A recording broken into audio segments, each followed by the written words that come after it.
అరే మామ, గణేష్ నిమజ్జనం అయిపోయింది కదరా, ఇంకా ఆ పందిరెందుకు, ఇప్పేసేయి.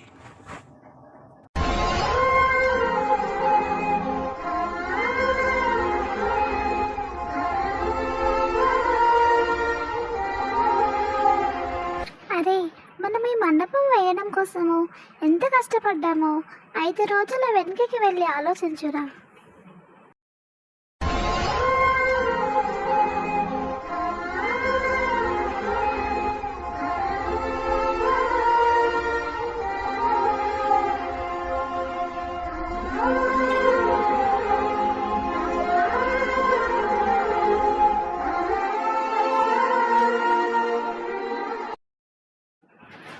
ఎంతో కష్టపడి వేసుకున్న పందిరిని ఇప్పేసేయని ఎంత ఈజీగా చెప్తున్నావురా.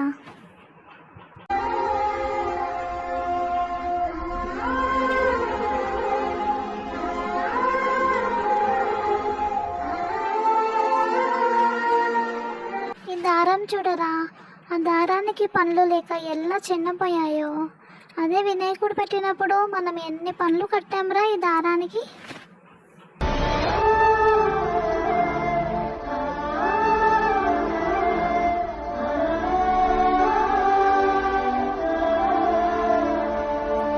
ఈ ఆకులు చూడరా, వినాయకుడి పందిరికి ఉన్నప్పుడు పచ్చగా ఎంత అందంగా కనపడేవి. ఇప్పుడు వాటి అవసరం లేదని తీసి పక్కన పాడేశాము.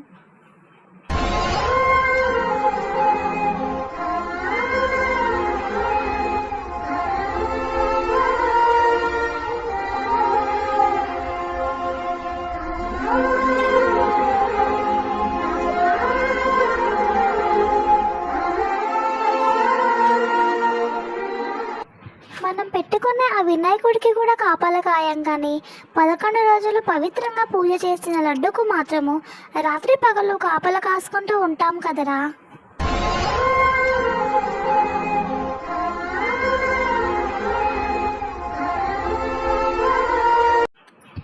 మరి అలాంటి లడ్డును మహాప్రసాదంగా భావించి మనందరము పంచుకొని తినాలి, కానీ వేలం పాటల్లో డబ్బులకి అమ్ముకుంటున్నాం కదరా.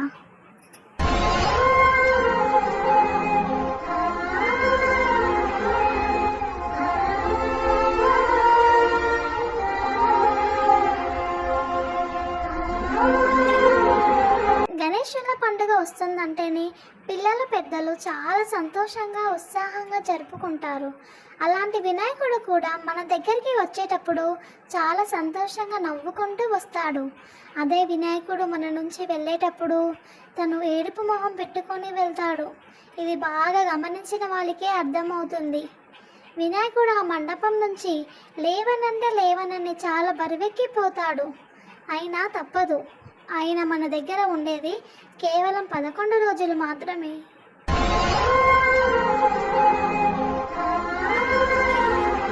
వినాయకుడి విగ్రహాన్ని తెచ్చుకొని ఎంతో అందంగా అలంకరించుకొని తనని మండపంలో కూర్చోబెట్టుకుంటాము. అలాగే రకరకాల పువ్వులతో, తనకి ఇష్టమైన 21 రకాల ఆకులతో మనము పూజించుకుంటాము.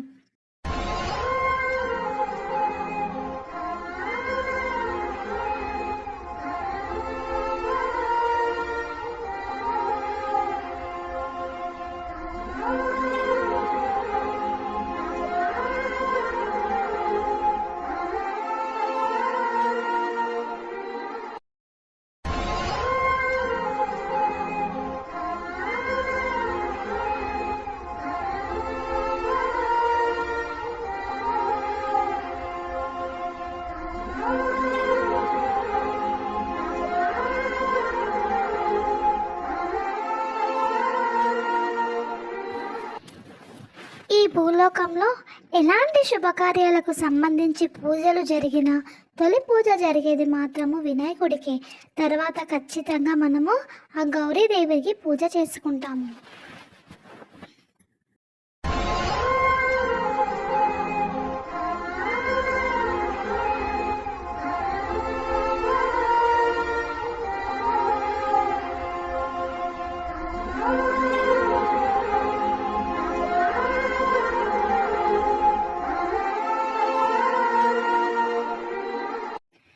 వినాయకుడికి మనము భక్తి శ్రద్ధలతో దీపారాధన చేసుకొని ప్రతిరోజు మనము ఉదయము సాయంత్రము ఎంతో ఘనంగా పూజలు చేసేవాళ్ళము.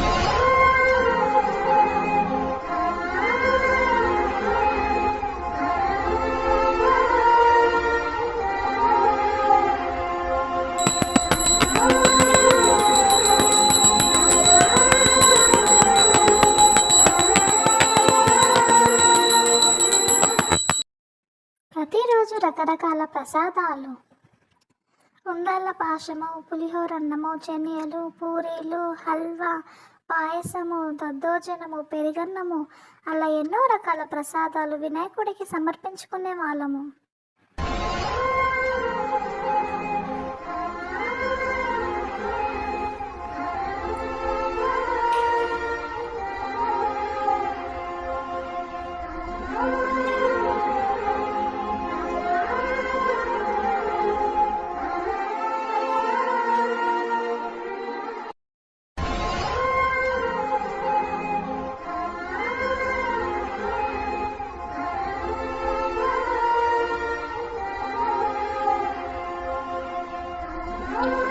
ఏవి ఆ ప్రసాదాలు, ఏవి ఆ పూజలు, ఏవి ఆ భజనలు, ఏవి ఆ పాటలు, ఏవి అసలు వినాయకుడు లేడే? ఎవరి కోసమైతే మనము ఇవన్నీ చేస్తున్నామో అలాంటి వినాయకుడే మనని వదిలి వెళ్ళిపోయాడు.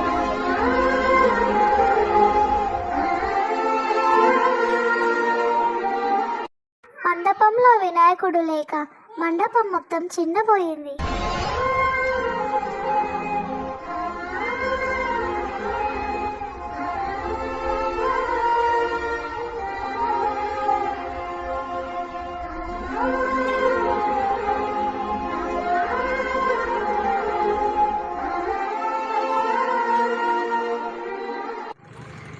నిజమే కదా ఇది? దేవుడికైతే ఒక న్యాయము, మనుషులకైతే ఒక న్యాయమా? మనము సరదాగా చుట్టాల వాళ్ళ ఇంటికి వెళ్ళినా, తిరిగి ఏ పుణ్యక్షేత్రాలకు తీర్థాలకు వెళ్ళినా మన తల్లిదండ్రుల వద్దకి రాక తప్పదు. అలాగే వినాయకుడు కూడా భూలోకానికి కేవలం 11 రోజులు మాత్రమే వచ్చి 12వ రోజు తన తండ్రుల వద్దకి వెళ్తాడు. మనము ఎలాగైతే బయటికి వెళ్ళి మన పనులు చేసుకొని తిరిగి మన ఇంటికి వస్తామో వినాయకుడు కూడా అలాగే తను మన దగ్గరికి వచ్చి తను చేయవలసిన కార్యాన్ని చేసి తిరిగి తన ఇంటికి చేరుకుంటాడు, తన తల్లి ఒడిని చేరుకుంటాడు.